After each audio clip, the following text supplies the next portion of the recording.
शादी जबरी करवा दी है कि माँ बाप ने किया है तो वो फर्ज निभाना है, तो मैं निभा रहा हूँ। इसलिए मैं अपने बच्चों के साथ वो नहीं करूंगा, क्योंकि बच्चों से आप झूठ बोल के क्या करेंगे। उनकी माँ के बारे में आप उनको बोल रहे हैं? हाँ नहीं, सिर्फ उनको नहीं, उनकी माँ को भी, कि आपसे प्रेम नहीं हो पाया मुझे, कभी नहीं हो पाया, कभी नहीं।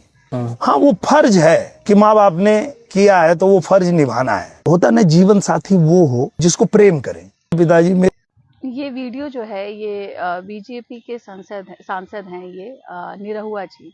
इन्होंने बोला कि इन्हें पत्नी से प्रेम नहीं है। मुझे तो आश्चर्य हो रहा है कि अभी तक किसी महिला आयोग से इन्हें नोटिस क्यों नहीं गई। ये तमाम उन महिलाओं का अपमान है जो घरों में रह रही हैं और जिनके साथ इस तरीके का व्यवहार बहुत धड़ल्ले से हो रहा है। प्रत्यक्ष रूप से कोई आंकड़े तो नहीं हैं, लेकिन बहुत सारी महिलाओं का आज के टाइम में यही हाल है कि पति उसे घर तो लाता है लेकिन कुछ दिन बाद कहता है कि मुझे तुमसे प्रेम नहीं बचा, मैं तुमसे प्रेम नहीं कर पा रहा हूँ। जबकि आप जिस पार्टी में हैं वहाँ पे हिंदू धर्म और सनातन का परचम लहराया जाता है और हिंदू धर्म में पत्नी को अर्धांगिनी माना जाता है।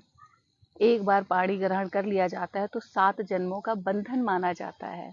उस पार्टी के होके आप ऐसे बयानबाजी कर रहे हैं और मैं मान सकती हूँ कि आपका पर्सनल इंटरेस्ट नहीं होगा हिंदू धर्म में, तो प्लीज़ आप हिंदू धर्म के नाम पे वोट मांगना बंद कर दीजिए।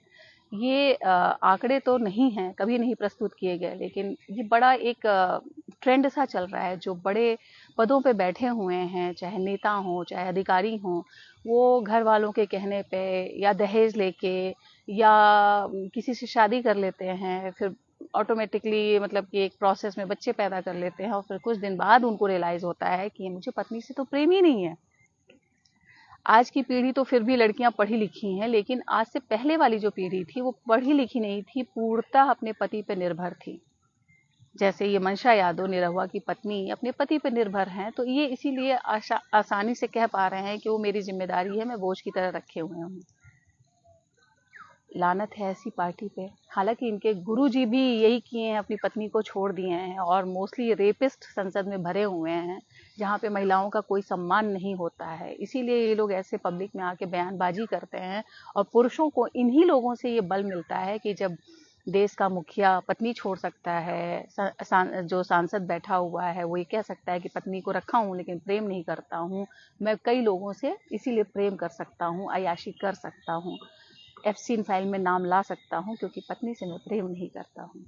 ये है हाल हमारे सांसद लोगों का, नेता लोगों का, और ये समाज में यही मैसेज दे रहे हैं। इसीलिए शादी जैसी संस्था खत्म होती चली जा रही है। भाई जब तुम्हें शादी पत्नी से प्रेम नहीं था, पिताजी को आज तुम बयान दे रहे हो तो अपने पिताजी को भी मना कर सकते थे। लेकिन ये कितना अपमान है उस महिला का जो महिला इनके घर में बैठी हुई है। बिना प्रेम के किसी के घर में रहना कितना अपमानजनक है। और मुस्लिमों की 3 शादी 4 शादियों पे ये लोग बवाल काट रहे थे, खुद भी वही काम कर रहे हैं लेकिन ओपनली, खुले धड़ल्ले। तो इसीलिए एफस्टीन फाइल जैसी जो मानवता को शर्मसार करने वाली चीज़ थी उस पर बवाल नहीं कटा, क्योंकि ऐसे लोग ऐसे बयान देने लगे हैं।